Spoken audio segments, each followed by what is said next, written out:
थोर स्मृती इथे जागवल्या जात आहेत. कैलासवासी क्रूब उर्फ अण्णा तळवळकर ट्रस्टतर्फे विविध क्षेत्रामध्ये योगदान देणाऱ्या आणि खरोखरीच ज्यांचं कार्य अनुकरणीय आहे अशा मान्यवरांना आपण दरवर्षी पुरस्कार प्रदान करतो. आपल्या संस्कृतीमध्ये मातृदेवो भव, पितृदेवो भव आणि आचार्य देवो भव असा उत्तम संस्कार सांगितला जातो. पण हा केवळ वाचनापुरताच न राहता तो प्रत्यक्षात साकारलाय. काही विद्यार्थ्यांनी आपल्या गुरूंच्या स्मृती जपण्यासाठी वाडिया कॉलेजमधून काही विद्यार्थ्यांनी हा ट्रस्ट स्थापन केला आणि दरवर्षी हे पुरस्कार प्रदान केले जातात. समाज शिक्षक, सेवाव्रती, अनुकरणीय उद्योजक आणि अवनी मित्र पुरस्कार असे आपण देतो.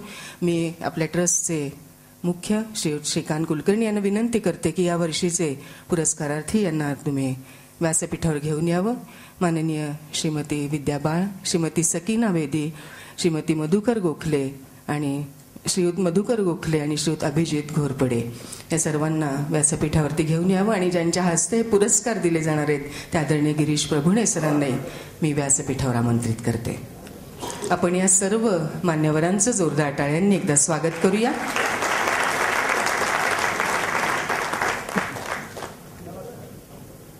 गतवर्षीचे समाज शिक्षक पुरस्काराचे विजेते श्री गिरीश प्रभुणे सर यांच्या शुभ हस्ते आपण हे पुरस्कार प्रदान करणार आहोत.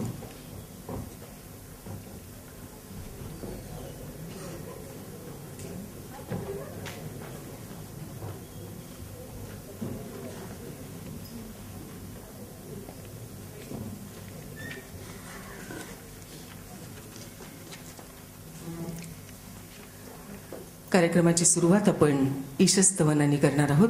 मी स्वराली आलेगावकर हिला इथे आमंत्रित करते.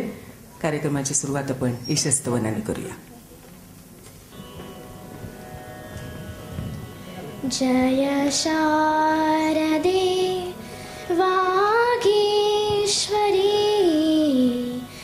जय शारदे वागीश्वरी,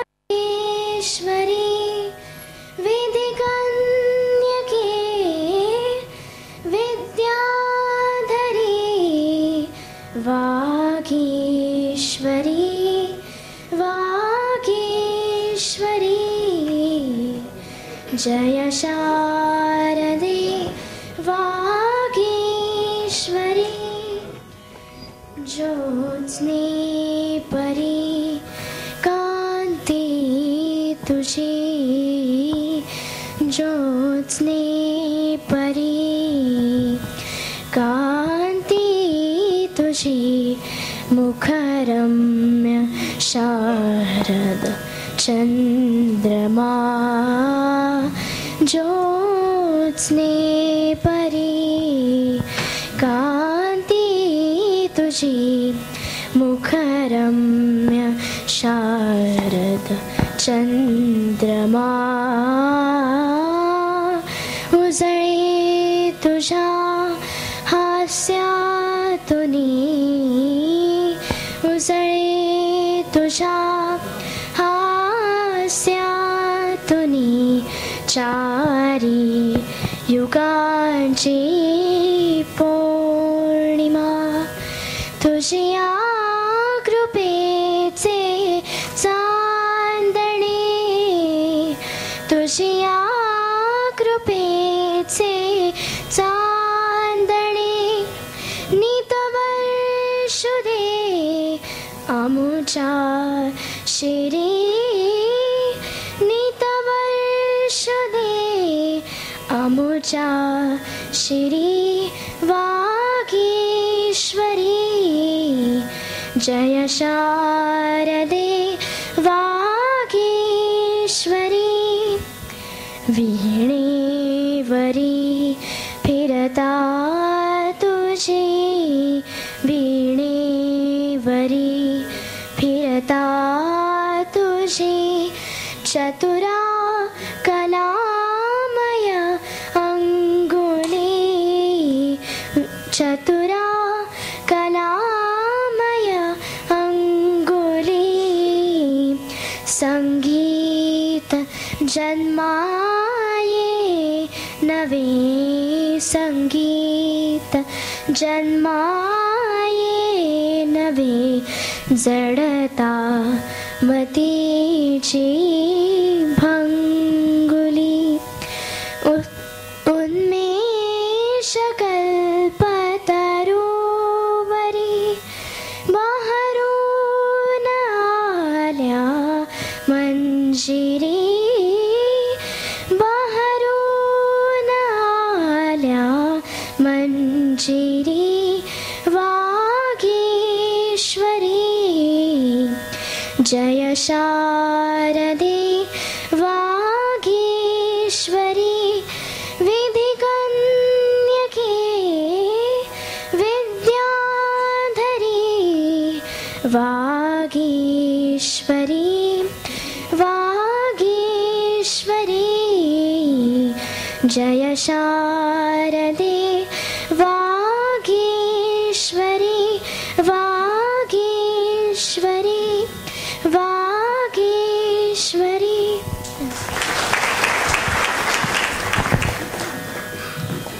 तुझी हा कृपेचे चांदणे नितवर्षु दे अमुच्या शिरी जय शारदे वागीश्वरी. स्वरालीच्या निरागस आवाजामधून शारदेशी केलेली ही प्रार्थना निश्चितपणे आपल्यालाही गोड वाटली असेल. अण्णांच्या नावे ट्रस्ट स्थापन करण्यासाठी निमित्त झाली होती एक दैनिक सकाळमधली बातमी. 50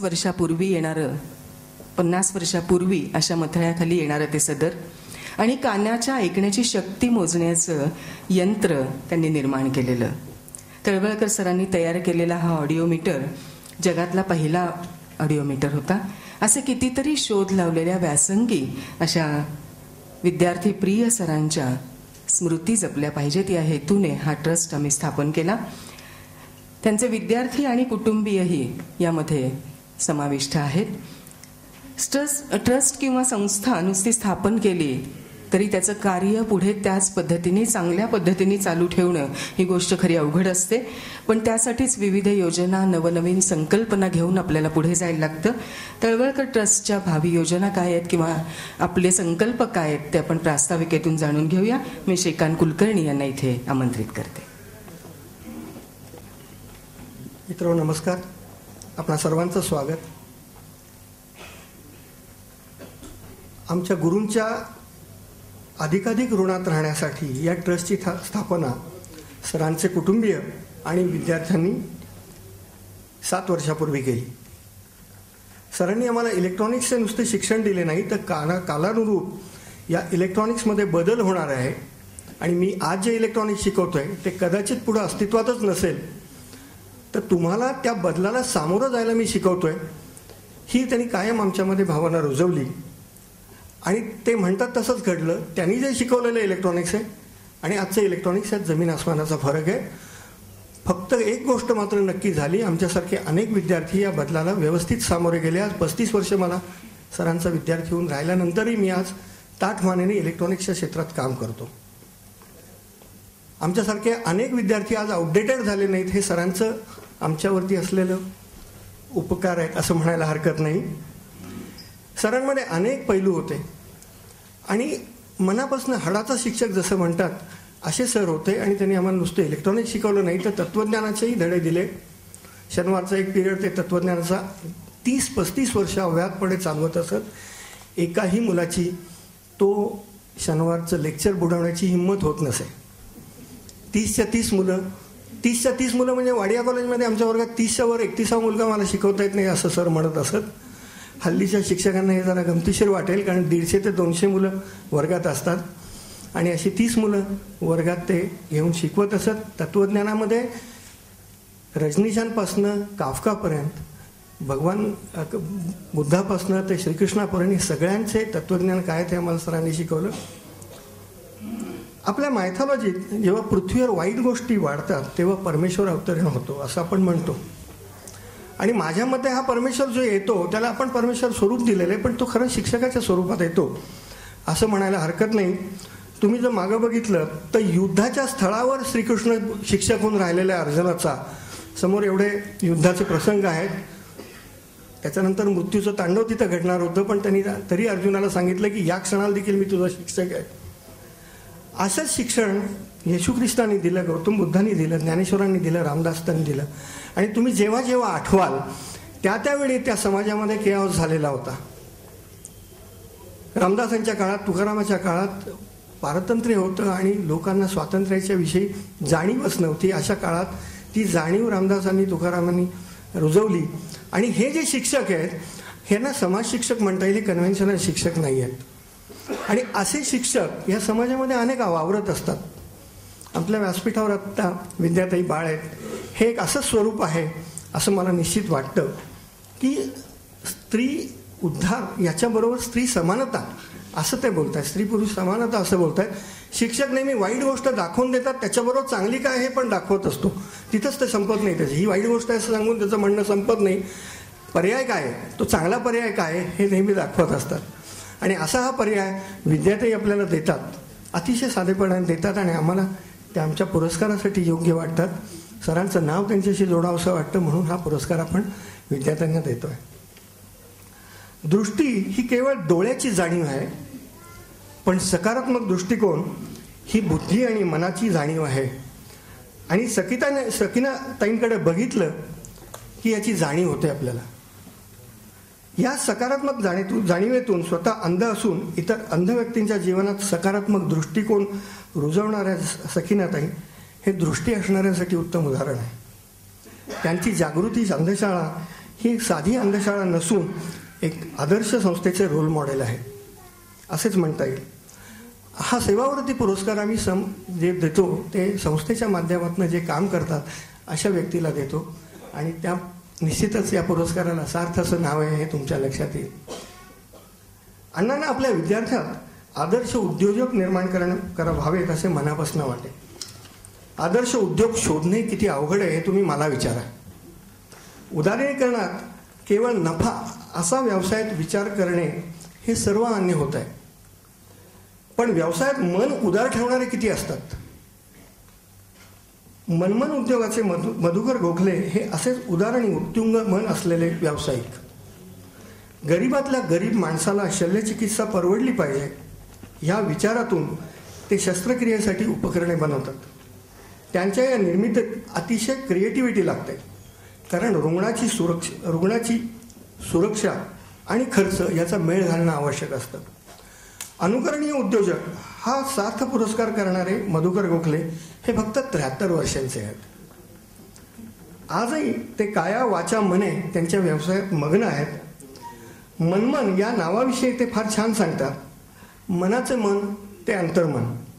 हे अंतर्मन जर सजग असेल तर क्रिएटिव्हिटी सुचते. आपण करत असलेली प्रत्येक गोष्ट योग्य का अयोग्य हे फक्त अंतर्मन सांगते. आणि त्या आतल्या मनाचे ऐकले की आपल्या हातून सर्व काही छान होते आणि छान केले जाते. म्हणून त्यांच्या कंपनीचं नाव त्यांनी मनमन ठेवले. आणि अनुकरणीय उद्योजक हे पुरस्कार त्यांना देताना मला खरंच अभिमान वाटतो की एथिकल बिझनेस प्रॅक्टिस हा त्यातला एक मेन क्रायटेरिया, मुख्य क्रायटेरिया तो ते पुण्यामध्ये आवर्जून चालवतात. जागतिकीकरणात ओरबाडण्याची वृत्ती पृथ्वीचा ऱ्हास करते. एक तरुण पत्रकार याकडे सर्वांचं लक्ष वेधू इच्छितोय. महाराष्ट्रभर सर्वदूर संचार करून 5 अशी मौलिक निसर्ग आणि त्याच्या होणाऱ्या ऱ्हासावर पुस्तकं लिहिली आहेत. वृत्तपत्रात याच विषयावर अभ्यासपूर्ण लेख नेहमी चालू असतात. अभिजित घोरपडे असे या तरुण पत्रकाराचे नाव आहे. अवनी मित्र हा अभिजितला पुरस्कार जाहीर करताना मला खूप आनंद होतोय. अभिजित तरुण असल्याने त्याच्या हातून हे काम मोठ्या प्रमाणावर व्हावे म्हणून या पुरस्कारास प्रोत्साहन पुरस्कार असंही म्हणता येईल. आमच्या या ट्रस्टतर्फे 4 पुरस्कार देताना अगदी साधा स्वार्थ होता मनात की सरांच्या नावाशी चांगली नावं जोडली जावीत. पण काही नवीन करण्याचे प्रयोग आमच्या ट्रस्टतर्फे आम्ही करणार आहोत. त्यातला एक म्हणजे काही मेंटॉर तयार करायचे आणि त्यांनी शाळेमध्ये किंवा कॉलेजमध्ये आपापल्या क्षेत्रातलं जर काही ज्ञान पुढं देता आलं तर हा प्रयोग यावर्षी आपण करणार आहोत. आणि यासाठी कोणालाही मेंटरशिप करायची असेल तर त्यांनी आमच्याकडं नाव नोंदवावं किंवा मला त्यांनी फोन करावा, अजय मोघेंना फोन करावा अशी माझी रिक्वेस्ट आहे. मला एक अत्यंत महत्त्वाची गोष्ट जाणवते ते एक मी तुम्हाला सांगतो. या पुरस्काराच्या यांनी निमित्ताने मी सांगतो की सगळ्यांना लोकमान्य टिळक माहिती असतात, सगळ्यांना चिपळूणकर माहिती असतात, महात्मा गांधी माहिती असतात, बाबासाहेब आंबेडकर माहिती असतात, महात्मा फुले माहिती असतात. 22-23 वर्षाच्या कुठल्याही मुलामुलीला तुम्ही विचारा, विद्याताई बाळ माहिती आहेत का, गिरीश प्रभुणे माहिती आहेत का, अनिल अवचट माहिती आहेत का. थोडंसं तुम्हाला आश्चर्य वाटेल, मी हा प्रयोग केलेला आहे आणि बरीच मुलं नाही म्हणून सांगतात आणि हे मनाला कुठंतरी खटकतं. समकालीन समाजसुधारक जे आहेत यांची प्रसिद्धी कुठंतरी कमी पडते. प्रसिद्धीची आवश्यकता का आहे? तर वाईट प्रवृत्तीचा रेटा प्रचंड आहे. तर ह्यामध्ये कुठंतरी आपण कमी पडता कामा नये असं मला वाटतं. आपल्या बरोबरीचे आपण असताना समकालीन जे समाजसुधारक आहेत हे कुठेही कमी नाही आहे त्या सगळ्या सुधारण्याच्या बाबतीत. तर त्यांचं कुठंतरी आपल्याला शाळांमध्ये आणि कॉलेजमध्ये विचार रुजवता आले तर तो ट्रस्टतर्फे मला प्रयत्न करायचा आहे. हे पुढचे माझे प्रयोग आहेत. नमस्कार.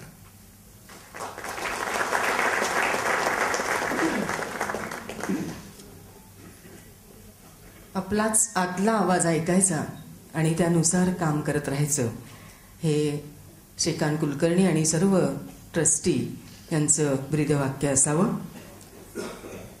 मिस्टर परफेक्शनिस्ट अशी ज्यांची ओळख होती ते Talwalkar sir. Doctor K B. Talwalkar ह्या अष्टपैलू व्यक्तिमत्वाचे अनेक कंगोरे मनाला भावणारे आहेत, पटणारे आहेत. 23-24व्या वर्षी पितृछत्र हरपलेलं, 2 बहिणी लग्नाच्या, शिक्षण घेणारे भाऊ, हा सर्व प्रापंचिक डोलारा सांभाळत ती जबाबदारीही आनंदाने स्वीकारत सरांनी स्वतःची जडणघडण तर केलीच, एक आदर्शवत असं व्यक्तिमत्व स्वतःचं घडवलं आणि मितभाषी असलेल्या सरांनी समोरच्या व्यक्तीलाही तसंच घडवण्याचा प्रयत्न केला. बोलणं मोजकं, अचूक आणि योग्य तेवढंच. सरांना जाणून घ्यायचं असेल तर पुन्हा एकदा सरांची माहिती आपल्याला माहितीपटामधून पाहायला आवडेल, ऐकायला आवडेल. आपण ती पाहूया.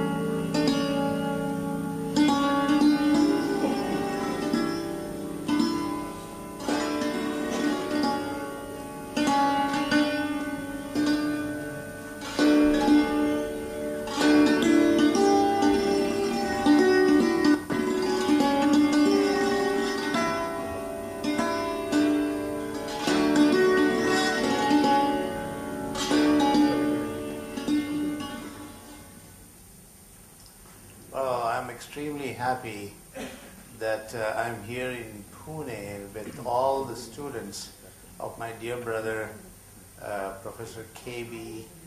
Anna Thalwalkar, and we are all cherishing and reminiscing the memories of my dear brother.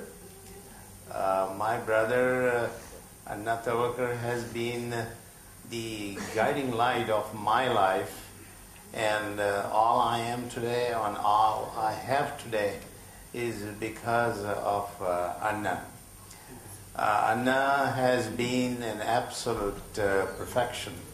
I mean, every word he spoke, every act he did, every advice he gave me was all a perfection. And I think his name should have been Mr. Perfection.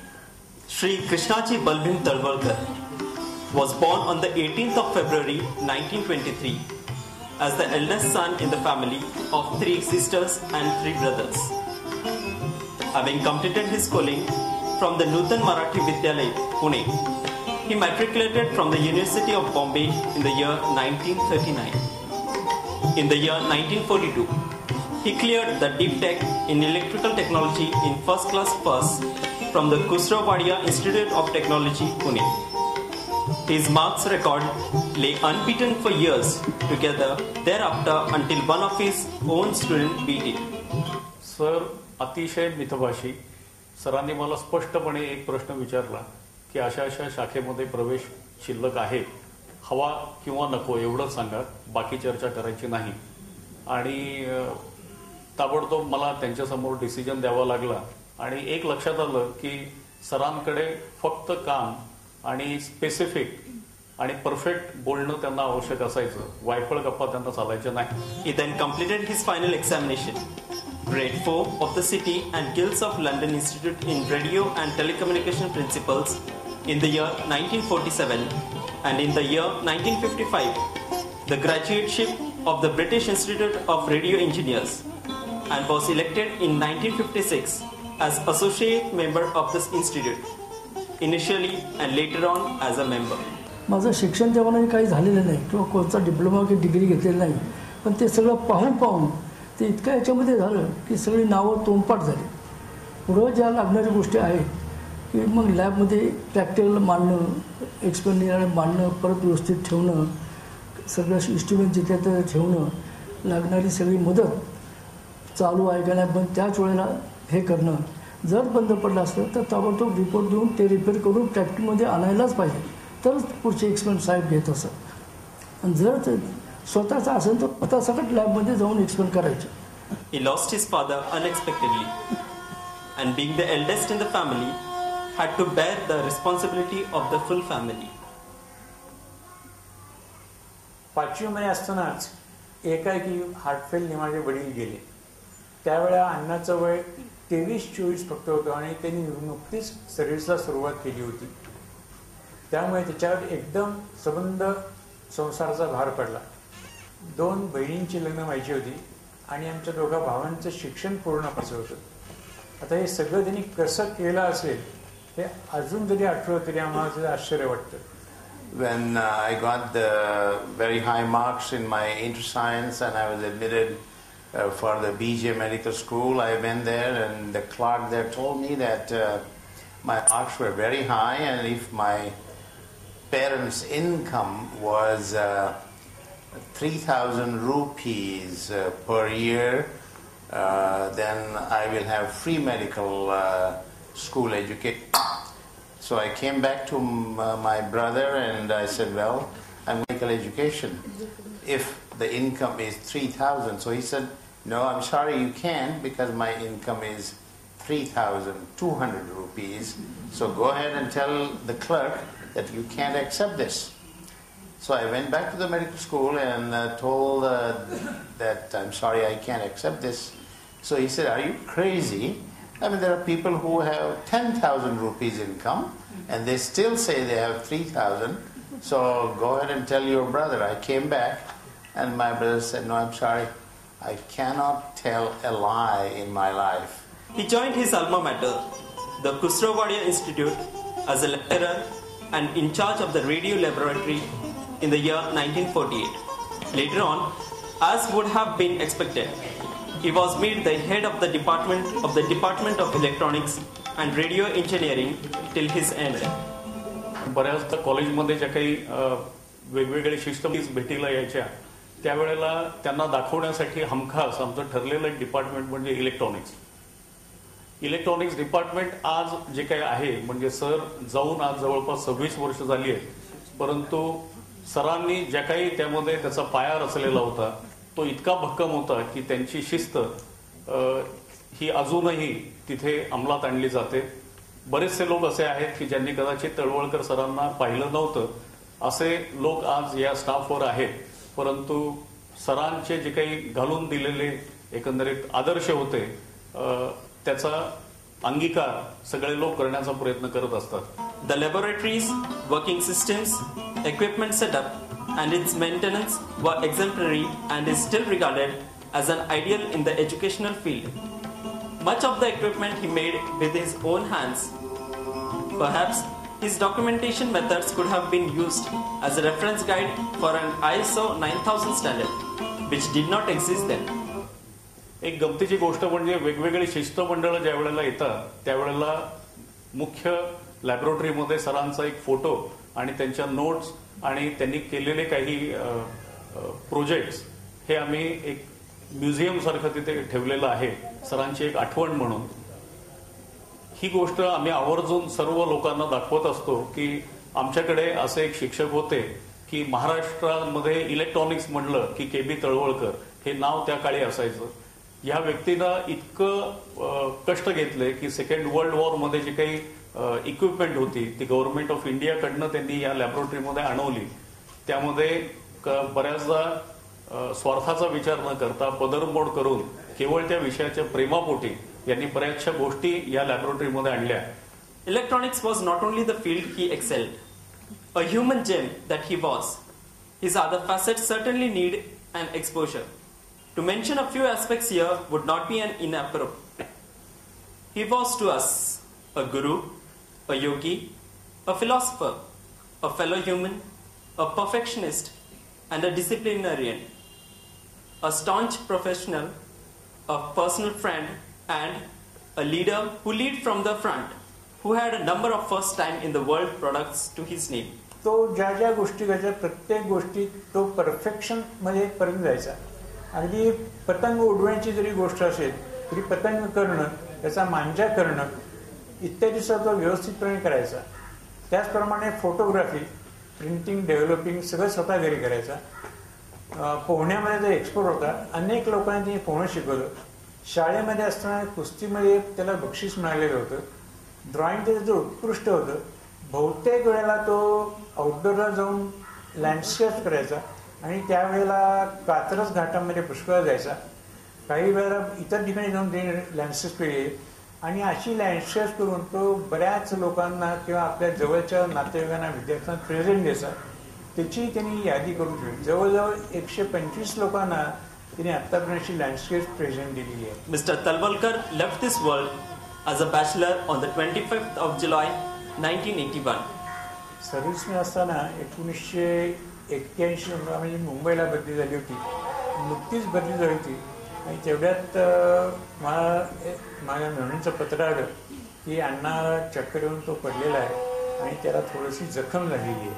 मी ताबडतोब पुण्याला आलो. 1-2 दिवस मी अण्णावर राहिलो होतो. पण तो एका रात्री अचानक त्याला त्रास व्हायला लागला म्हणून ताबडतोब त्याला जोशी हॉस्पिटल ॲडमिट केलं. पण तिथे मोठं ब्रेन हिमरेज झालं असं काहीतरी त्याचा अंदाज काढला, टेस्ट हे केला, पण तिथनं तो काही वाचू शकला नाही. पुढे त्यांना थकवा जाणायला लागला. थकवा जाण्यानंतर ते जिना चढताना अर्ध्या जिन्यात जाऊन थांबायचे, थोडंसं छातीला हात लावून थोडेसे हे करायचे आणि नंतर अर्धा जिना वर चढायचे. तर मी त्यांना म्हटलं, सर की आता लेक्चरचं जे 1-1 तास 2-2 तास जे घेता हे आता प्रमाण कमी करा, त्याच्यामुळे छातीवरती त्रास होतो. पण आता पुष्कळ झाला, आता थोडंसं याच्यामध्ये थोडं मुक्त व्हा. आता त्यांना 1-2-3 गोष्टी त्यांना हे म्हणले आता कमी करणार आहे, पण थोडे दिवस तरी हे अजून चालू पाहिजे. पण त्याच्यानंतरच त्यांना ते त्रास व्हायला लागला. मग जो अटॅक आला तर त्याच्यानंतरच तो आला. मुलाबरोबर तो हायस्कूलमध्ये होता त्यावेळी. तर इथे सुट्टीला त्यामुळे ते आधी त्याच्याबरोबर बोलायचे सगळ्या सायन्स आणि सगळ्या सब्जेक्टबद्दल. तू म्हणे पुढच्या वर्षी ना गेलास की ही पुस्तकं तू मला पाठवून दे.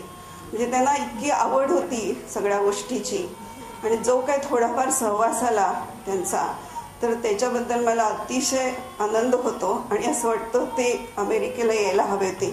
My son, the eldest son, Abi, was here because he is in electronics today, and now he has become the CEO and the president of LSI Logic at the age of 41, which is a $8 billion company, and I'm sure Anna would have been very proud of that.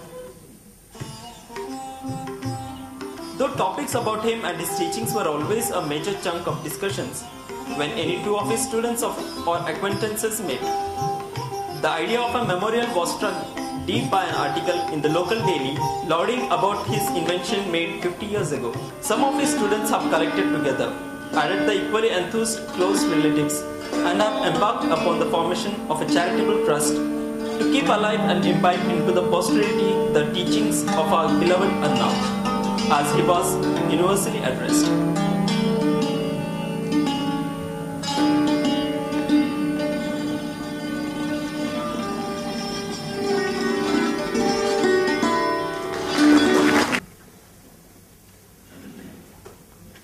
स्मृती कशासाठी जपायच्या याचं उत्तर नक्कीच आपल्याला या छोट्याशा ध्वनिफितीमधून मिळालं असेल. गतवर्षीचे जे समाज शिक्षक पुरस्कार असतात ते या वर्षीचे पुरस्कार वितरण करणारे पाहुणे आपले असतात. माननीय गिरीश प्रभुणे सर, पुनरुत्थान समरस्था गुरुकुलमचे संस्थापक. पण मगाशी श्रीकांतनी ज्या गोष्टीचा उल्लेख केला, सरांची पुन्हा ओळख करून घ्यायला आपल्याला आवडेल. पण जी गोष्ट मी आत्ता सांगणार आहे ती सरांच्या कार्याशी अगदी निगडीत आहे. जेव्हा जेव्हा अधर्म बोकाळेल, अशांती पसरेल, तेव्हा तेव्हा मी सृष्टीच्या रक्षणासाठी पुन्हा अवतार घेईन, असं भगवान कृष्णांनी म्हटलंय. असं मगाशी आपण ऐकलं. आता मात्र आपण सर्वांनी कृष्णाला साथ घालायची खरंच वेळ आली आहे. जन झाले त्राही त्राही, मूल्ये सारी लोपलेली, स्वैराचाराला आज येथे प्रतिष्ठा आहे लाभलेली. दिसते ना कृष्णा तुला अधोगती मानवाची, वाट पाहतोयस अजून आता कोणत्या अराजकाची. भ्रमित झाले मन आमचे आस तुझ्या दर्शनाची, अंतरी ओढ कृष्णा गीता तुझी जगण्याची. असा तो भक्त म्हणतोय, म्हणजे आपण म्हणतोय. पण कृष्ण असं उत्तर देत आहेत की ग्रहण करण्या गीतेस वेड्या पार्थ व्हावे लागते. ग्रहण करण्या गीतेस वेड्या पार्थ व्हावे लागते, त्यागून या मीपणाला समर्पित व्हावे लागते. रंजलेल्या गांजलेल्यांमध्ये वास आहे माझा, करीत रहा सेवा त्यांची, भेटेन मी तिथेच तुला. गीतेचा भावार्थही समजून येईल तिथे तुलाच खरा. मला असं वाटतं तो भावार्थ प्रत्यक्ष समजणारे, समजून घेणारे, जगणारे माननीय श्री गिरीश प्रभुणे सर या वर्षीचे आपले प्रमुख पाहुणे, त्यांच्या हस्ते आपण पुरस्कार देणार आहोत. मी श्रीकांत कुलकर्णी यांना विनंती करते की त्यांनी प्रभुणे सरांचं इथे स्वागत करावं.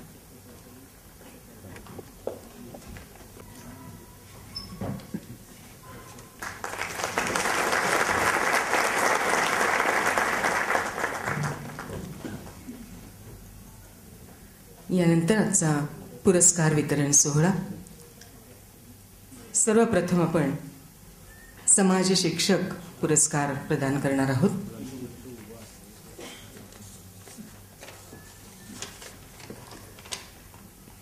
मिळून साऱ्या जणी आणि नारी समता मंच म्हणजे आदरणीय विद्याताई बाळ, इतकं समीकरण आपल्या सगळ्यांच्या मनामध्ये पक्क बसलेलं आहे. पत्रकारितेमधून स्त्रीविषयक प्रश्नांची जाण निर्माण झाल्यावर नारी समता मंचची त्यांनी स्थापना केली.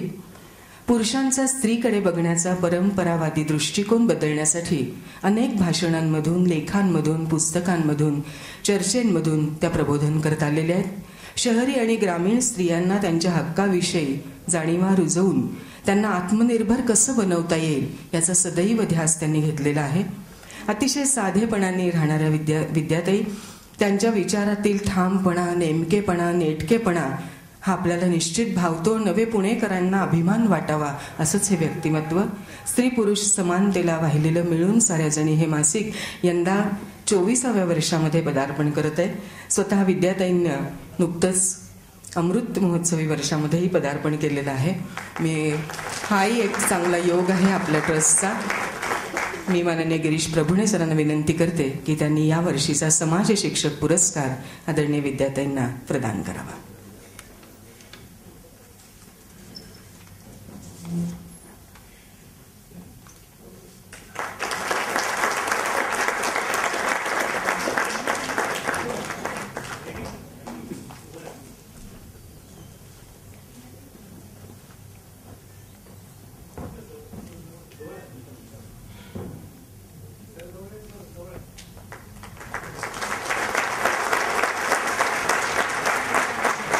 या वर्षीचा समाज शिक्षक पुरस्कार आपण विद्याताईंना इथे प्रदान करतोय.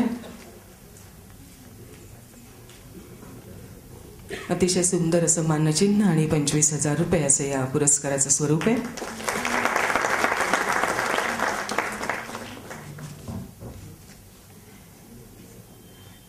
यानंतर सेवाव्रती पुरस्कार आपण सकीना बेदी यांना प्रदान करणार आहोत.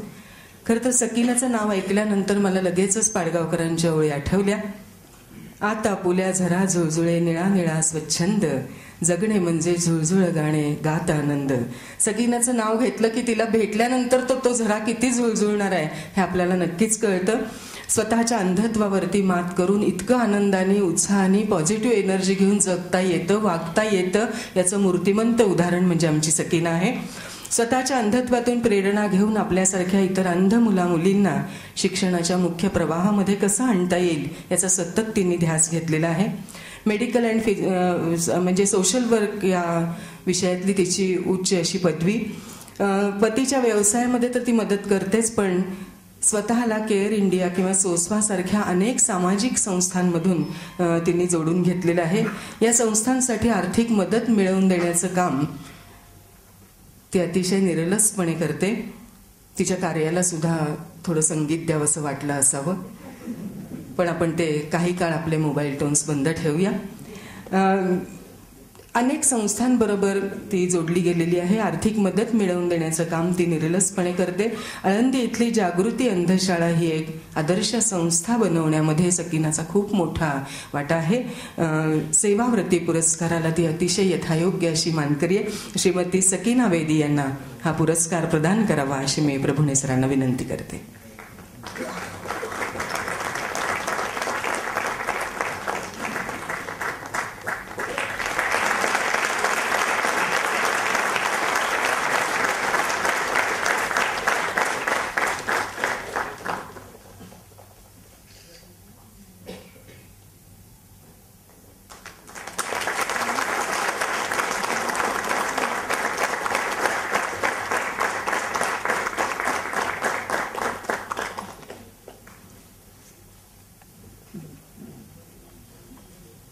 सकीना वेदी यांना आपण सेवाव्रती पुरस्कार प्रदान केलाय. निवांत अंधशाळेचा आमचा विद्यार्थी विजय साळुंखे असं म्हणतो, ज्या ओळी सकीनाला अगदी लागू पडतायत. फुल मी काट्यातले मज वेदनेची खंत नाही, पण गंध माझा अडवणारी एक सुद्धा भिंत नाही. अशी एकही भिंत तिच्या कार्याची अशी राहू नये. तिच्या पुढच्या कार्याला शुभेच्छा देऊन आपण पुढचा जो पुरस्कार आहे तो अनुकरणीय उद्योजक असा पुरस्कार श्रीयुत मधुकर गोखले यांना प्रदान करणार आहोत. आपल्या व्यवसायाला सामाजिक अधिष्ठान कसं देता येईल, केवळ व्यवसाय म्हणून त्याकडे न बघता समाजाची समवेदना जाणून घेऊन आपल्याला कसं काम करता येईल याचा विचार गोखले सरांनी केलाय. शस्त्रक्रियेच्या वेळी डॉक्टरांना उपयोगात येणारी अनेक उपकरणं त्यांनी विकसित केली. 25 वर्षापूर्वी अशी उपकरणं परदेशातून आयात होत असत. त्याची किंमतही खूप मोजावी लागत असे, पण ही किंमत नकळतपणे रुग्णांकडूनच वसूल केली जात असे. पण आता मात्र भारतामध्ये ही बनवल्यामुळे मूळ किमतीच्या कितीतरी कमी पटीने स्वस्त ही उपकरणं आपल्याला उपलब्ध झालेली आहेत. गरीब रुग्णांना याचा खूप मोठा फायदा झाला आहे. अनेक डॉक्टर्स ही उपकरणं वापरतात. अनेक देशांमध्येही या उपकरणांची आता निर्यात केली जाते. वयाच्या 70 नंतरही हा झुळझुळणारा उत्साहाचा झरा निश्चितपणे आम्हाला प्रेरणा देणार आहे. मधुकर गोखले हे तरुणांसाठी तर निश्चितपणे अनुकरणीय आहेतच. मनमन मगाशी अर्थ त्यांनी सांगितला आहे. या त्यांच्या इंडस्ट्रीची खरोखरीच कुतूहल म्हणून तरी माहिती घ्यायला तरुणांना तिथे जावंसं वाटेल असं नक्कीच. अनुकरणीय उद्योजक हा पुरस्कार प्रभुणे सरांनी श्रीयुत मधुकर गोखले यांना सन्मानाने प्रदान करावा.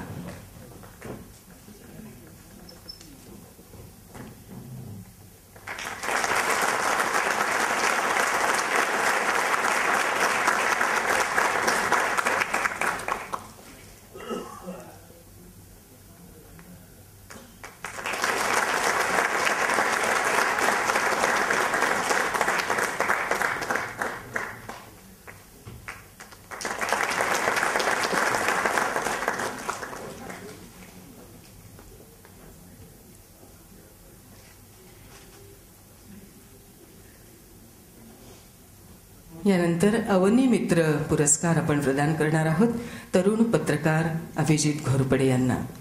खरं तर अभिजित घोरपडे यांचे सगळे विषय जेव्हा या कार्यक्रमाच्या दरम्यान मी अभ्यासत होते तेव्हा एक गोष्ट लक्षात आली की केवळ ज्या गोष्टींची चर्चा करूनच थांबलं जातं त्या सगळ्या चर्चा जिथे थांबतात त्याच्या पुढची सगळी वाटचाल अभिजित घोरपडे यांच्या लेखणीने अतिशय समर्थपणे केली आहे.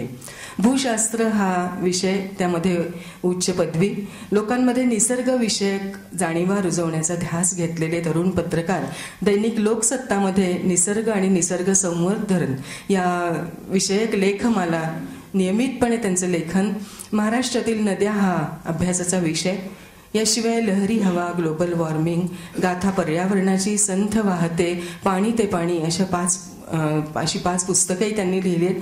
आणि मान्सून हे पुस्तक, हे सगळे विषय मोठ्या अभ्यासाचे, ग्रंथाचे, पुस्तकाचे होऊ शकतात हे त्यांच्या अभ्यासावरूनच केवळ कळतं आहे. मान्सून हे पुस्तकही त्यांचं प्रकाशनाच्या वाटेवर आहे. अवनी मित्र पुरस्कार आपण त्यांना आज प्रदान करणार आहोत. मी प्रभुणे सरांना विनंती करते की त्यांच्या पाठीवर आशीर्वादाचा हात ठेवावा आणि त्यांना हा पुरस्कार प्रदान करावा.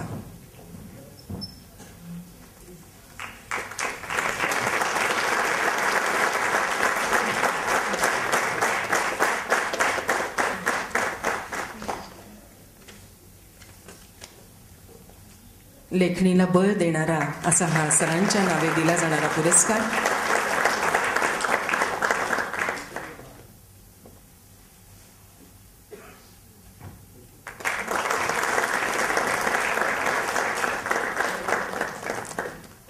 आपण चारही पुरस्कार इथे प्रदान केलेले आहेत.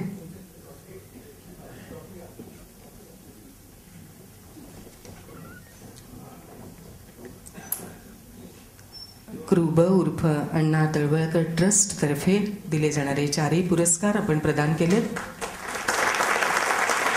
समाज शिक्षक, सेवाव्रती, अनुकरणीय उद्योजक आणि अवनी मित्र.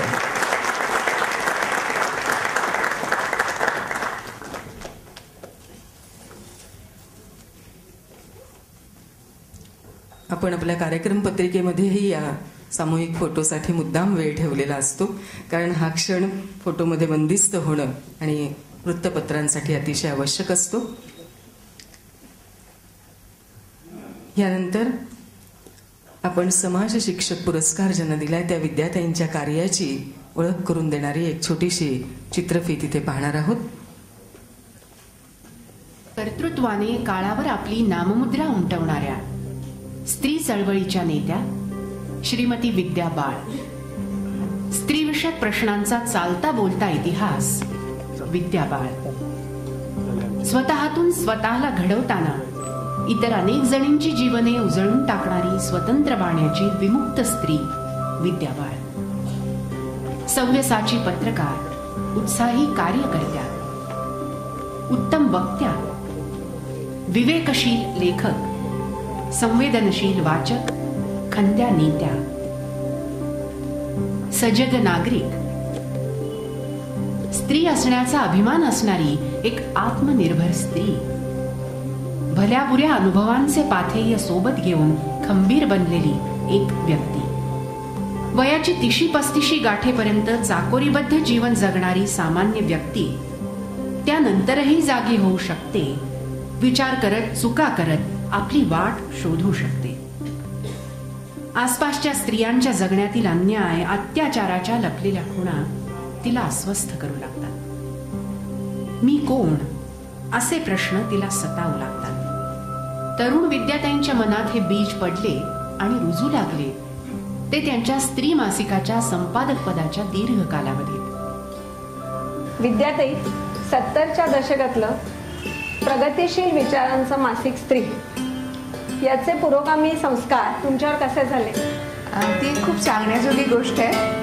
विशेषतः स्त्रीमध्ये काम करायला सुरुवात केली तेव्हा ज्या मध्यमवर्गीय चौकटीतले विचार घेऊन मी जगत होते, त्याच्यानंतर या मासिकामध्ये गेल्यावर माझ्या असं लक्षात आलं की बाईचं सगळं जग हे केवळ घरात आणि नवऱ्याची बायको, मुलाची आई आणि आपल्या त्याच्याही आधी वडिलांची मुलगी अशा 3 भूमिकांमध्ये जे बंदिस्त असतं त्याच्या पलीकडे एक उमरा ओलांडला की पुष्कळ मोठं जग आहे आणि त्या जगातल्या अनेक गोष्टी आपण बघण्यासारख्या, पाहण्यासारख्या आणि विचार करण्यासारख्या. याचं भान येणं हा पुरोगामित्वाचा पहिला संस्कार होता असं मला वाटतं. 1975 साल संयुक्त राष्ट्रसंघाने महिला वर्ष म्हणून घोषित केले. 1981 साली स्थापना झाली नारी समता मंचची. याच काळात 2 अतिशय दुर्दैवी घटना पुण्यातच घडल्या. मंजुश्री सारडा आणि शैला लाटकर या 2 सुशिक्षित सधन नवविवाहितांचे अनैसर्गिक मृत्यू. सुप्रीम कोर्टाने पुरेशा पुराव्याअभावी आरोपीला निर्दोष मुक्त केले. किती म्हणून सोसायाचं, काय म्हणून सोसायाचं, बाई असल्याचं दुःख कशासाठी पोसायाचं. या दोन्ही घटनांच्या निमित्ताने आपण सगळ्यांनी हाच संदेश घ्यावा यासाठी प्रकाश फेरी काढली की अंधारात अत्याचार होतातच, पण दिवसाढवळ्यात सुद्धा अत्याचार होतात. आणि ह्या अत्याचारांना रोखण्यासाठी आपण सर्वांनी जागं झालं पाहिजे, त्याची दखल घेतली पाहिजे, बोलतं झालं पाहिजे. आणि याला सगळ्यांना पोलिसांचं, न्यायालयाचं, सर्वांचं सहकार्य मिळालं पाहिजे. तरच शेकडो वर्ष होणारा स्त्रियांवरचा अन्याय आणि अत्याचार थांबण्याची शक्यता आहे. स्त्री मासिकासाठी चित्र काढायला त्यांनी मला बोलवलं होतं आणि त्यावेळी मी वर्तमानपत्रातनं, मासिकातनं चित्र काढत असे. त्यानंतर मग नारी समता मंचची स्थापना झाली आणि नारी समता मंचातर्फे एक पोस्टर एक्झिबिशन करण्यासाठी मी श्री सारडाकून कटल्यावर, तर त्यावेळी मी एक पोस्टर प्रदर्शन केलं. बायकांच्या दुःखाला वाचा फुटावी म्हणून मंचाने बोलत्या व्हा या केंद्राची सुरुवात केली.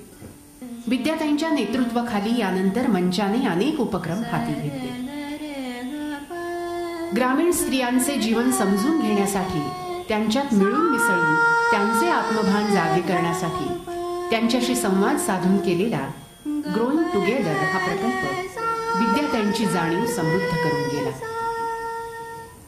स्त्रीविषयक आंतरराष्ट्रीय परिषदांच्या निमित्ताने England, America, Africa, Sri Lanka, Pakistan या देशांना भेटी दिल्यावर स्त्रियांच्या दुःखाची जातकुळी सर्वत्र एकच आहे याची विदारक जाणीव त्यांना झाली. अधिकाधिक स्त्री पुरुषांपर्यंत पोहोचण्यासाठी ऑगस्ट 1989 पासून विद्याताईंनी मिळून साऱ्या जणी हे मासिक सुरू केले. नारी समता मंचमध्ये आम्ही जेव्हा काम करत होतो तेव्हा मला स्त्री चळवळीने म्हटलं की जे व्यक्तिगत ते राजकीयच आहे, की फक्त स्त्री चळवळ म्हणजे स्त्रियांची चळवळ नाही, ती स्त्री पुरुष समतेची चळवळ आहे. त्याच्यामुळे आपल्याबरोबर पुरुष पण असले पाहिजे. माणसाचे आयुष्य समृद्ध करणारे वाचना इतके दुसरे सुंदर साधन नाही. पण केवळ वाचू नका, त्यावर विचार करा, बोला, चर्चा करा. या जागेचे नाव आहे पैस आणि त्याचे प्रवेशद्वार आहे अक्षरस्पर्श ग्रंथालय. अक्षरस्पर्श ग्रंथालयाची सुरुवात झाली आणि विद्याताईंनी मोठीच जबाबदारी टाकली. खूप मी घाबरत होते, पण विद्याताईंचं आश्वासक हसू, पाठीवर पडणारी प्रेमळ थाप यांनी खूप बळ मिळालं. जुळणारा जोडीदार आपोआप मिळत नाही. मने जुळण्यासाठी आधी मने समजावी लागतात. या विचारातून विद्याताईंनी साथ या विवाह मंडळाची स्थापना केली. तरुण मुले मुली इथे आठवड्यातनं 2दा भेटतात, बोलतात, जोडीदाराबद्दलच्या स्वतःच्या अपेक्षा तपासतात. त्यातून आयुष्याचे जोडीदार शोधले जातात, नाहीतर चांगले मित्र मिळतात. विद्याताई, स्त्री पुरुष मैत्र, लिव्हिंग रिलेशनशिप म्हणतो ते, त्याबद्दल तरुण वर्गाला तुम्ही काय सांगाल? एक तर असे की स्त्री पुरुषांचं मैत्र याला लिव्ह इन रिलेशनशिपच्या पलीकडे हे खूप परिमाणं आहेत. पण आत्ता आपण असं धरूया की त्याचा विचार नको करूया. आणि म्हणून जर केवळ लिव्ह इनच्या संदर्भात विचार करायचा तर मला असं वाटतं की लिव्ह इन ही अजिबात सोपी, साधी, पटकन उडी मारून ज्याचा स्वीकार करावा अशी गोष्टच नाही.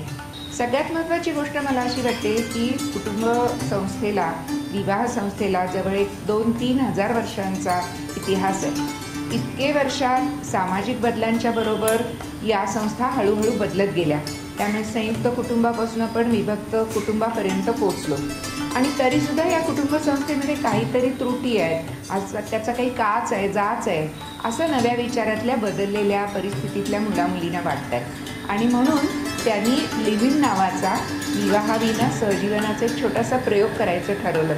तर त्याला एवढी हरकत घ्यायचं काही कारण नाही.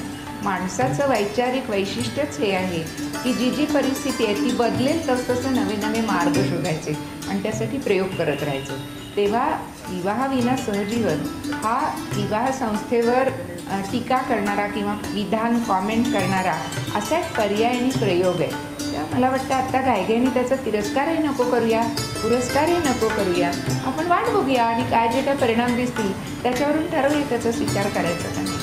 विद्याताई उत्तम लेखक आहे. विचाराला प्रवृत्त करणारी सहज सुंदर बोलकी शैली, आपली मते पटवून देणारी अनाक्रमक पण आग्रही भूमिका हे त्यांच्या लेखनाचे वैशिष्ट्य आहे. शोध स्वतःचा, कमलाकी, साकव, तुमच्या माझ्यासाठी, अपराजितांचे निश्वास, डॉटर्स ऑफ महाराष्ट्र ही पुस्तके याची साक्ष देतील. स्त्रीमुक्ती चळवळीची जी प्रतीकं असतील गेल्या काही वर्षातली, त्यामध्ये विद्याताईंची गणना होते. 50 वर्ष त्यांनी आपली पत्रकारिता केली आहे, स्त्रियांसाठी आपली लेखणी झिजवली आहे. आमच्या पिढीला विद्याताई बाळ यांची पत्रकारिता हा एक आदर्श होता. त्यावर आमची पिढी घडली आहे, जोपासली गेली आहे. आजही अनेक विषयांवर त्या निर्भीडपणे आपले विचार व्यक्त करतात. जन्माला आलेल्या प्रत्येक माणसाच्या बाबतीत एक गोष्ट सगळ्यात पक्की असते आणि ती म्हणजे तो एक ना एक दिवस मरणार असतो. तो केव्हा मरणार हे आपल्याला माहिती नसतं, पण तो मरणार हे निश्चित आहे. आणि असं असून आपण मृत्यू नावाच्या एका महत्त्वाच्या घटनेचा विचारच करत नाही. तर इच्छा मरणामध्ये मुळामध्ये याचा एक विचार करणं हा भाग आहे. दुसरी महत्त्वाची गोष्ट अशी की इच्छा मरण हा एक असा व्यापक विषय आहे. त्याच्यामध्ये एकीकडे दयामरण आहे आणि एकीकडे स्वेच्छामरण आहे. दयामरणामध्ये एक माणूस दुसऱ्या माणसाचा सदिच्छापूर्ण मृत्यूचा विचार करत असतो आणि त्याच्या उलट स्वेच्छामरणामध्ये ती व्यक्ती स्वतःच्याच मृत्यूचा विचार करत असते. हा मूलभूत फरक आहे. म्हणजे आत्महत्येला सुद्धा गुन्हा ठरवलं जातं. त्यामुळे स्वेच्छामरण हे एखादी काळोगळी घेऊन आपल्याला पटकन मिळवता येईल अशी अवस्था नाही आहे, पण त्या दिशेने माणसाचा प्रयत्न होणं आवश्यक आहे. आणि डेथ पिल म्हणजे अशी की जी वेदनारहित मरण देते, ती अगदी थोड्या वेळात मरण देते आणि ती खात्रीपूर्वक मरण देते. जगभरात अजून कुठेच या डेथ पिलचा शोध लागला नाही आहे, पण समाधानाने तृप्तीने जेवून हात धुवून उठावं आणि अन्नदाता सुखी भव असं म्हणावं, अशा तृप्ततेने सुद्धा माणसाला आयुष्याचा निरोप घ्यावासा वाटला तर तो गुन्हा न ठरता घेता यावा, असाही माझा स्वेच्छामरणातला एक विचार. स्त्रियांच्या चळवळीमध्ये मी इतके वर्ष काम केलंय आणि त्यामुळे एकीकडे मी त्यातलाच एक भाग आहे आणि एकीकडे कुठेतरी असं वाटतं की दुरून बघून त्याच्याविषयी काही विधान करायचं मला त्याची खूप जबाबदारी वाटते. पुढे असं झालं की या शारीरिक छळाबरोबर मानसिक छळ हे पण एक वेगळं परिमाण आमच्या लक्षात आलं. तर मग आम्ही त्या दिशेने गेलो आणि मग स्त्रियांच्या मध्ये जनजागृती करता करता स्त्रिया, तरुण मुली, मुलं असा आमचा प्रवास चालला होता.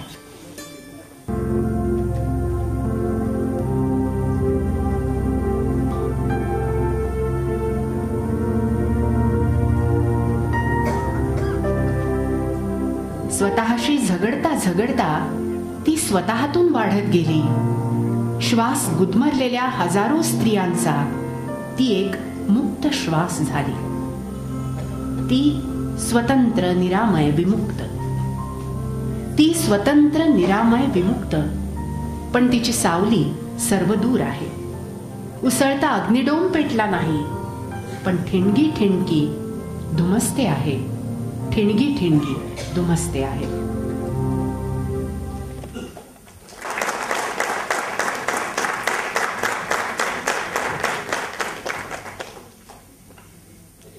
विद्याताईंचं कार्य आपण चित्रफितीमधून पाहिलं, पण लेखनाची जितकी त्यांची सहज सुंदर अशी शैली आहे तितकीच त्यांची बोलण्याची शैलीही आपल्याला ऐकत राहावं अशी आहे. मी विद्याताईंना इथे आमंत्रित करते.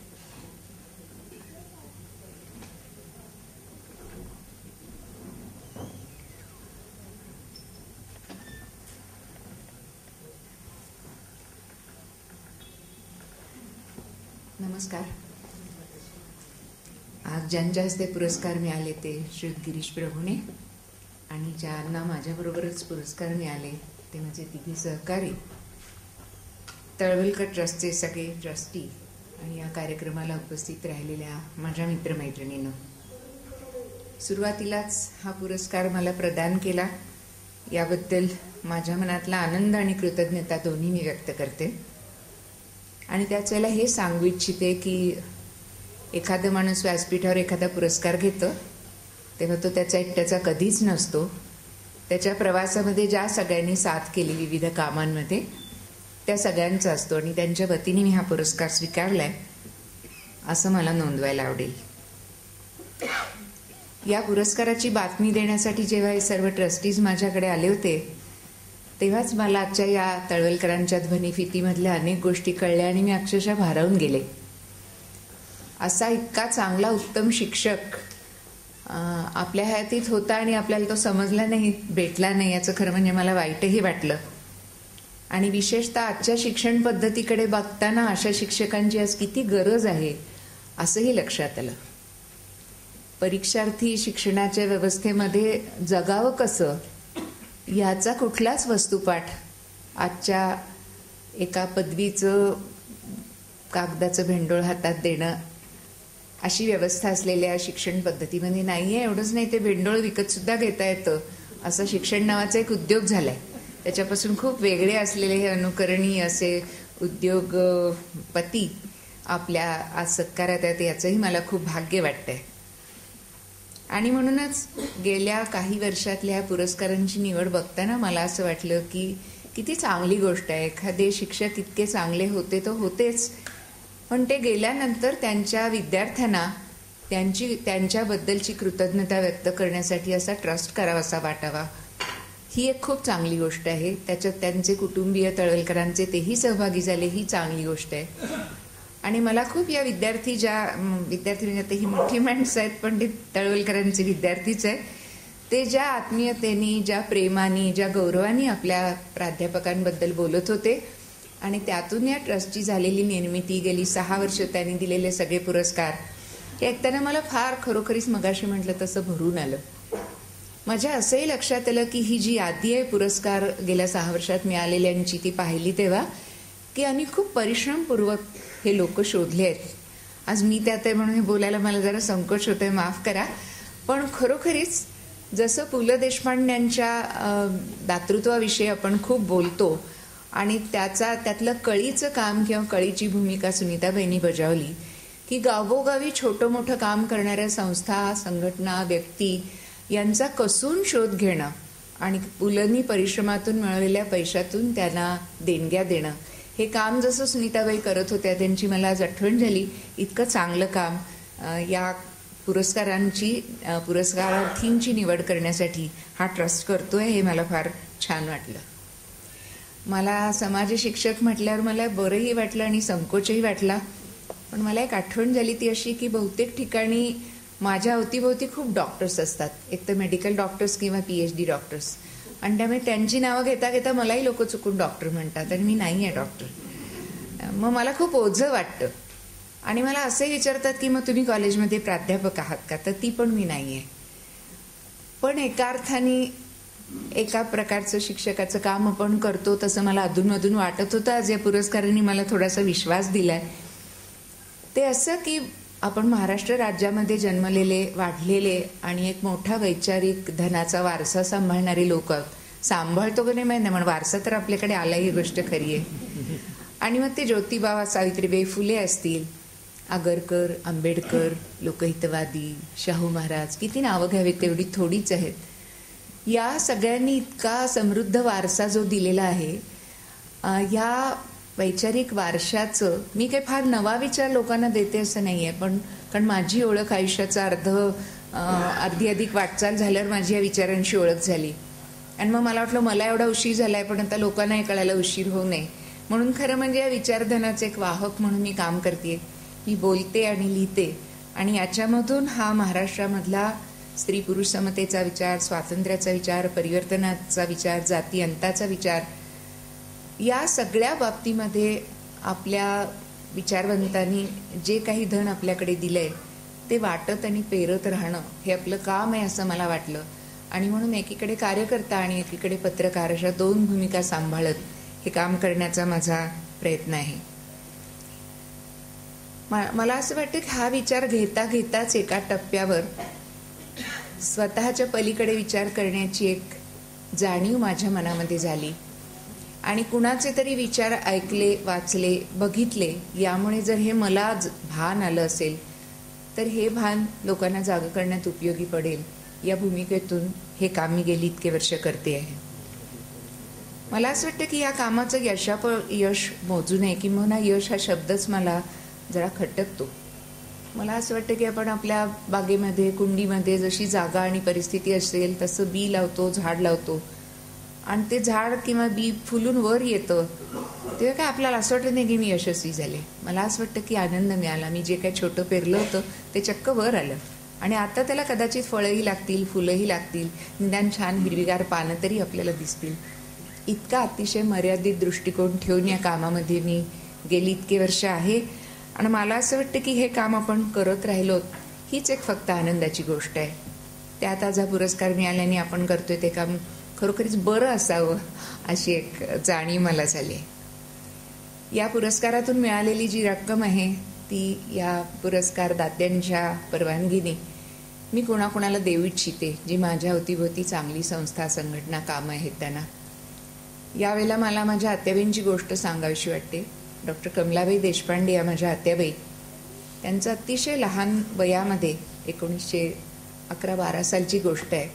त्यावेळी त्यांचं लग्न झालं आणि 2-2.5 वर्षात वैधव्य आलं. पदरामध्ये छोटा 2.5 महिन्याचा मुलगा होता.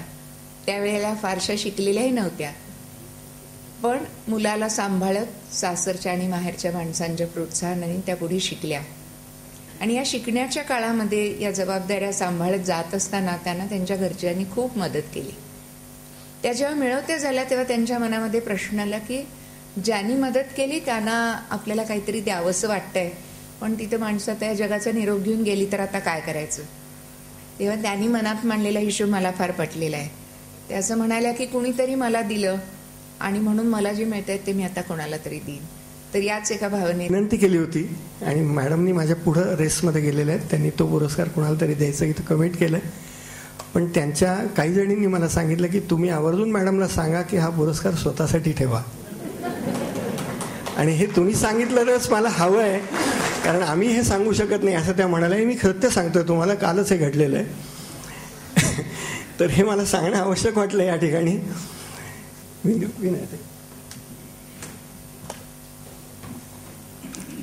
थोडीशी आतल्या गोटातली पण अगदी खरी आणि योग्य असलेली माहिती इथे श्रीकांतने दिलेली आहे आणि विद्याताई नक्की त्याचा विचार करतील.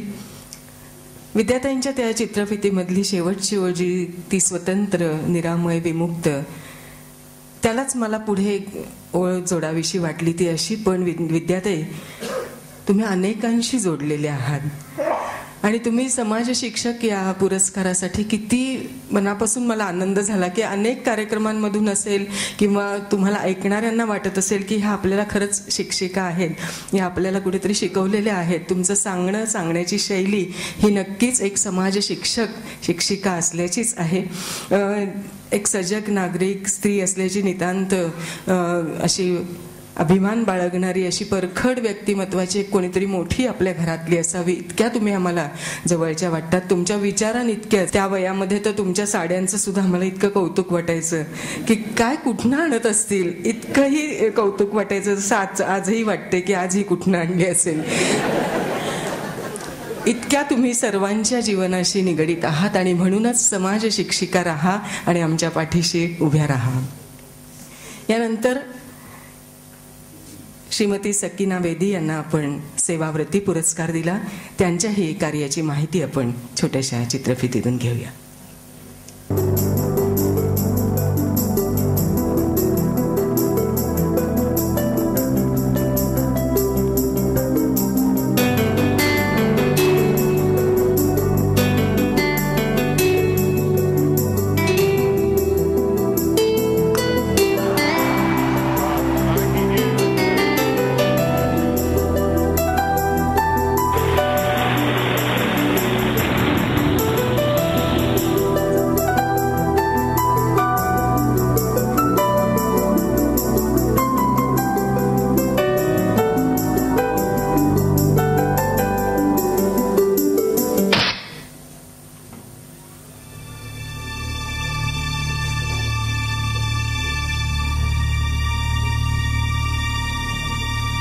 Just a few seconds of darkness are enough to stifle us, enough to make us feel claustrophobic, restless.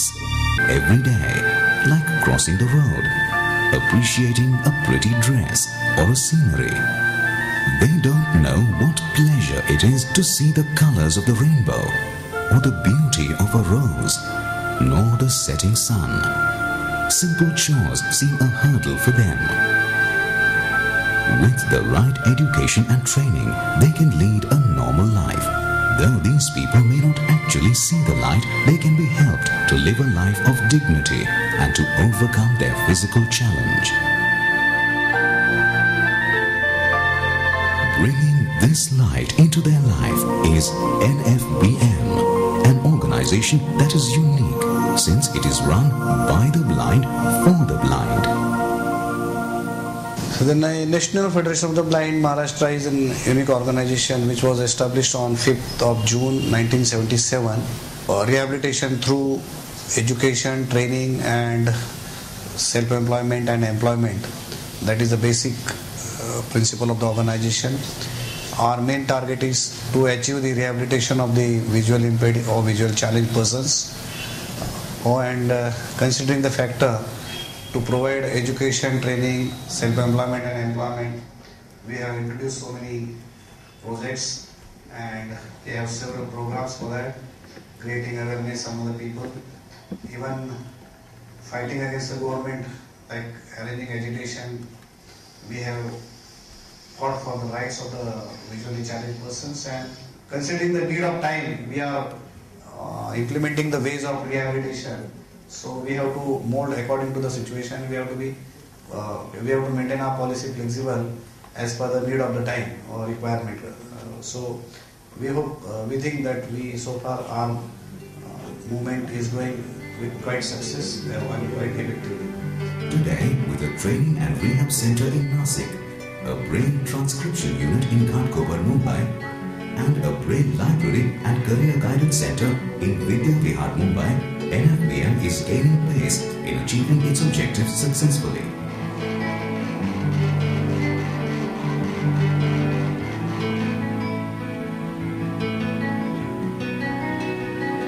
However, the most ambitious project in their site is Jagruti School for Blind Girls, Alandi.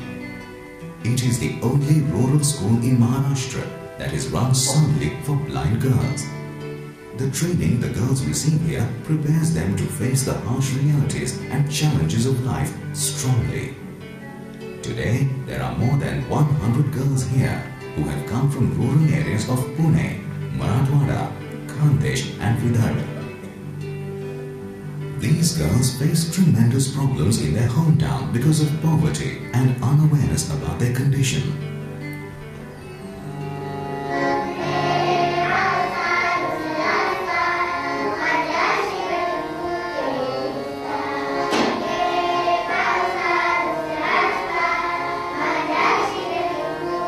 Yet, after coming to Jagruti, a whole new world opens up for them. They are given special education up to class 7, and this instills a great confidence in them. They go for further education to the Sant Jnaneshwar Vidyalaya at Alandi and are trained simultaneously in music, home science and vocational training for their overall development. They are made computer literate with the help of courses conducted by AIMER Computer Lab, and this in turn makes them more confident. The teaching and non-teaching staff are a huge asset, and it is their main aim to see these girls stand tall and confident. It is obvious when the golden glow of confidence, self-respect and independence is reflected in their faces. अंधार दाटला होता दुःखाचा वणवा होता तू मेघ होऊन आला तू मेघ होऊन आला घुसनिया हारी डोळ्यात त्या दृष्टीला तू मुकला घुसनिया हारी डोळ्यात त्या दृष्टीला तू मुकला परिप्रकाश देण्या तू दुसऱ्या लिपी ब्रेल तू घेऊन आला लिपी ब्रेल तू घेऊन आला माझं नाव प्रतिभा Ausekar. This is Pratibha Outsekar. She was not born blind, but in 1993, because of the major earthquake in Killari, she lost her eyesight when she was barely 3. Pratibha was buried under the rubble for 3 days.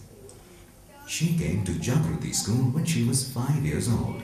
The teachers here have her parents and have brought her up with a lot of love and care, like their own daughter. What Pratibha is today is because of their teaching and training. मला फायदा झाला, मला ते येऊ लागलं आणि ते येण्यामुळेच मी आता इथपर्यंत आले. Today, there are around 13 million blind and partially sighted persons in our country. Very few of them get education and even fewer are rehabilitated.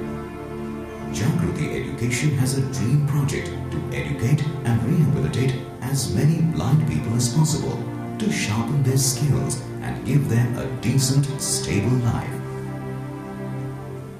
राष्ट्रदृष्टी संघाची स्थापना झाल्यानंतर प्रथम आमच्या समोर उद्दिष्ट होतं. After NFB was established, our main goal was to rehabilitate the blind, to seek justice for them and to clear some misunderstandings about blindness related to blind faith, and to establish the fact that visually challenged individuals are an essential and indispensable part of our society. समाजाचा एक अतूट अविभाज्य घटक आहे. This has been the only platform to help fight the injustice against visually challenged and handle issues related to their education. महत्वपूर्ण प्रकल्प म्हणजे जागृती अंधकन्या विद्यालय, देवाची आळंदी, जिल्हा Pune. The most important project has been Jagruti School for Blind Girls, situated in Devachi Alandi in Pune district. We have always endeavored to build up confidence in the visually challenged people, especially in female students and women. To that effect, we have planned this school to be a medium to impart training to these women in order to make them independent, self-sufficient and confident, and I am certain that we will achieve this goal. सर्व स्त्रिया, सर्व विद्यार्थिनी अगदी स्वतःच्या पायावर स्वावलंबनाच्या दृष्टिकोनातून उभ्या राहतील याचा मला पूर्णपणे विश्वास आहे. The need for constructing such a model school complex was felt because for all the educational skills that we are imparting to these students here, what about their financial independence? When this question arose, we dreamt of this dream. The complex will house a school building, a hostel with a capacity of 250 children, and a vocational rehabilitation center of excellence.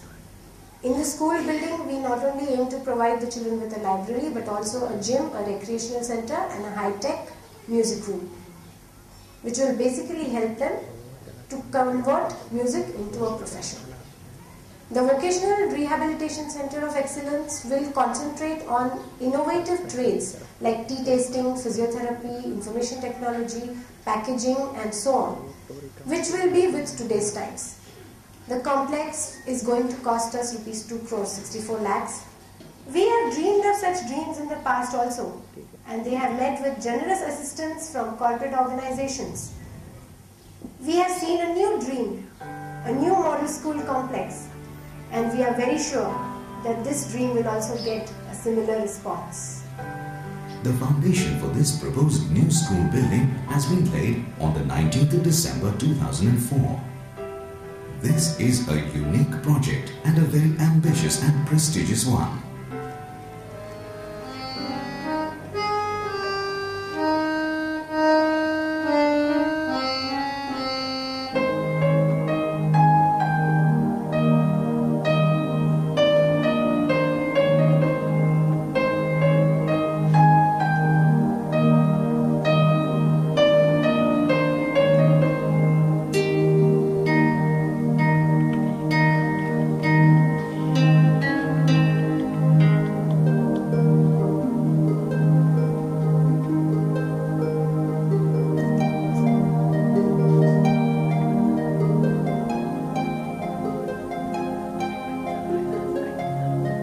This dream of constructing a world-class education and training institute cannot be achieved without the support and encouragement from you.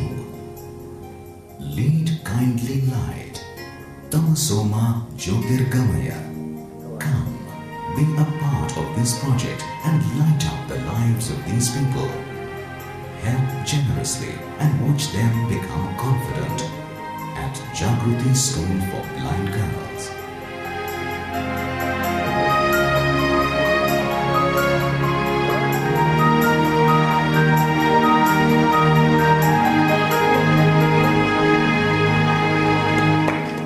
आपल्या सदिच्छेने सहकार्याने नक्की पूर्ण होईल.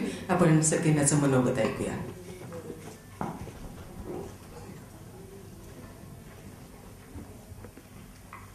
नमस्कार. इथे उपस्थित असलेलं मान्यवर व्यासपीठ, डॉक्टर के.बी. तळवळकर ट्रस्टचे सर्व ट्रस्टीज आणि माझ्याबरोबर असलेले सर्व माझ्यापेक्षा कार्याने आणि वयाने खूप मोठे असे पुरस्कारर्थी, या सर्वांचं पुरस्कारार्थींचं अभिनंदन करून मी माझं मनोगत सांगायला सुरुवात करते. आत्ताच विद्याताई त्यांच्या पहिल्या भाषणामध्ये म्हणाल्या की पुरस्कार हे एक प्रकारचं आपल्याला दिलं गेलेलं एनकरेजमेंट असतं. मी आज हा जो पुरस्कार घेते आहे तो जसं ताई म्हणाले तसं माझाही एकटीचा पुरस्कार नाहीये. या वाटचालीमध्ये माझ्या आयुष्यातली अनेक व्यक्ती, अनेक माझ्याबरोबर काम करणारे कार्यकर्ते, माझ्या ऑफिसमधले, माझ्या शाळेमधले, या सर्वांचा खूप मोठा वाटा आहे. आणि त्यामुळे हा जो अनुभव आहे, हे असे पुरस्कार जेव्हा माझ्यासारख्या व्यक्तीला जर दिले जातात तेव्हा मी नेहमी एक जबाबदारी आणि दुसऱ्या टोकाला आशीर्वाद म्हणून या अशा पुरस्कारांचा स्वीकार करत असते. जबाबदारी अशामुळे की मी अजून खूप लहान आहे. माझं कार्य सुरू होऊन अवघी 15 वर्ष झालेली आहेत.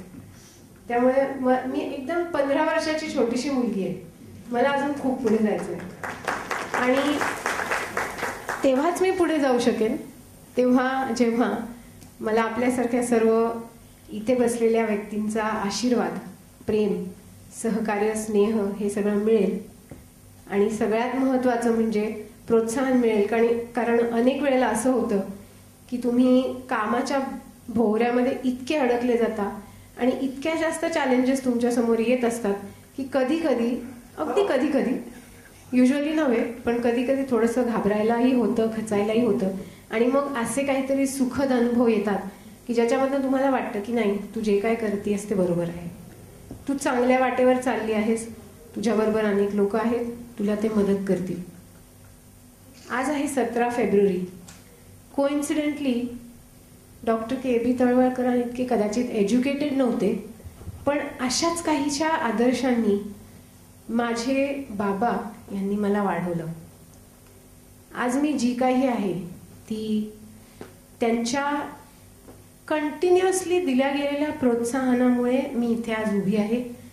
आणि मी कुलकर्णी सरांना सांगितलंही होतं की तुम्ही पुरस्कार अशाच दिवशी देत आहात की 4 वर्षापूर्वी त्या दिवशी ते आमच्यामधून गेले, पण त्यांनी जेव्हा गेले तेव्हाही एक असा वाटा आम्हाला, म्हणजे आम्हा तिघा मुलांना, आम्ही तिघं भावंड आहोत, त्यातला सगळ्यात जास्त कदाचित मी घेतलंय पण बाकीच्यांनी बऱ्यापैकी घेतलंय, असा काही एक वाटा ते आम्हाला देऊन गेले की जो आमच्याबरोबर कायम राहील. आणि मी लहान होते, म्हणजे मी ज्या दिवशी माझा जन्म झाला त्या दिवशी माझ्या आईला खूप खचायला झालं होतं की आता आपण काय करायचं, ही मुलगी आहे आणि त्यातल्या त्यात हा असा प्रॉब्लेम, आता सगळेच प्रश्न उभे राहिले, आता ही मोठी होणार, मग तिचं लग्न कसं होणार, मग ती जगणार कशी, मग तिला काय होणार, आपण असे तोपर्यंत ठीक आहे, नसल्यावर तिचे भाऊ तिचा सांभाळ करतील का, अनेक अमुक तमुक तमुक ती विचारायला लागली माझ्या वडिलांना.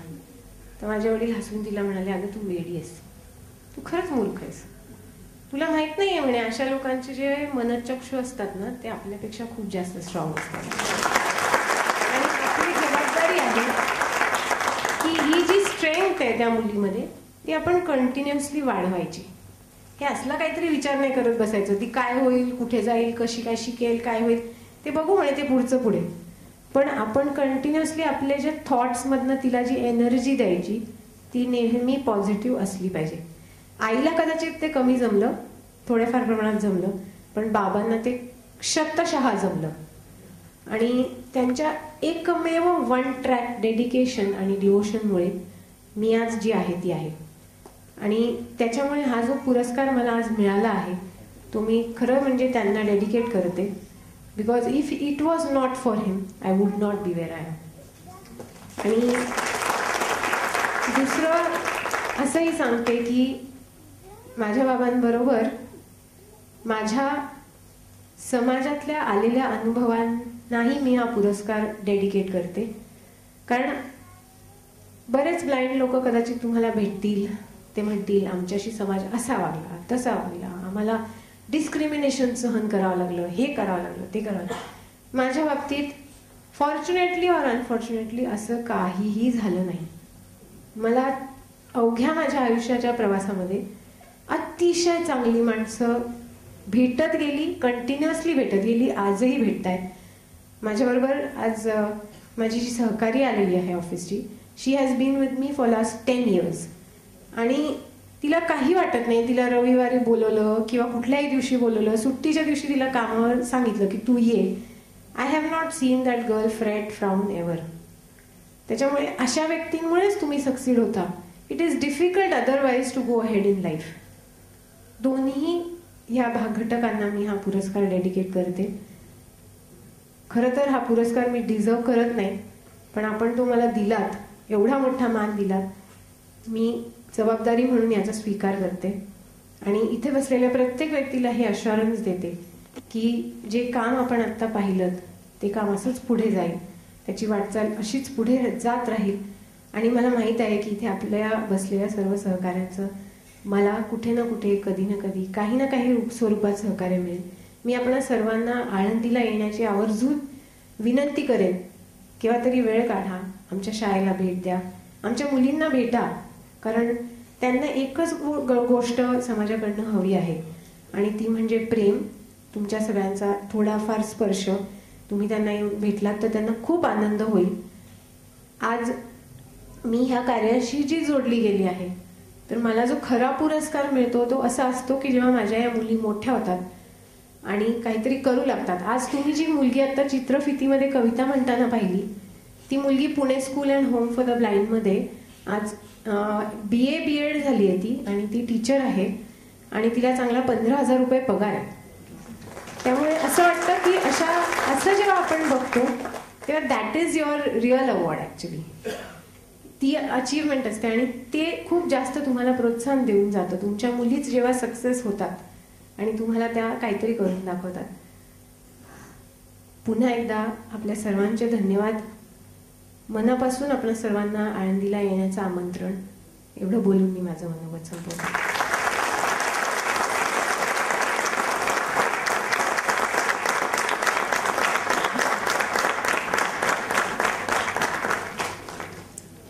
मनात असं येत होतं की अजून थोडं तिने बोललं पाहिजे, पण जिचं स्वप्न इतकं बोलकं आहे जे आपल्या पुढे तिने मांडलंय, तिचा आत्मविश्वासाने जे मनोगत सादर केलं तिने, जे आपण ऐकलं, नक्कीच तिचं स्वप्न पूर्ण होणार. तीर्थक्षेत्राचं सकीनांनी एक वेगळं रूप आपल्याला दाखवून दिलंय. ज्ञानदेवांची आळंदी तशीच जागृती अंधशाळेचीही ती आळंदी आहे.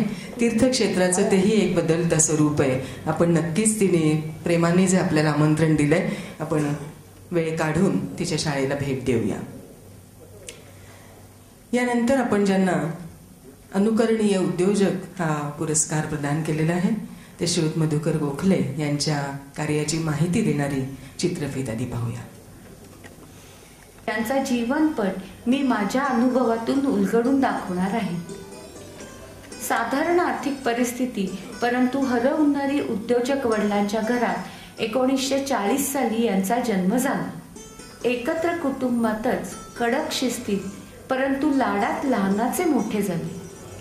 नवीन मराठी शाळा, रमणबाग हायस्कूल, फर्ग्युसन कॉलेज आणि वाडिया कॉलेज असा त्यांचा शैक्षणिक प्रवास झाला.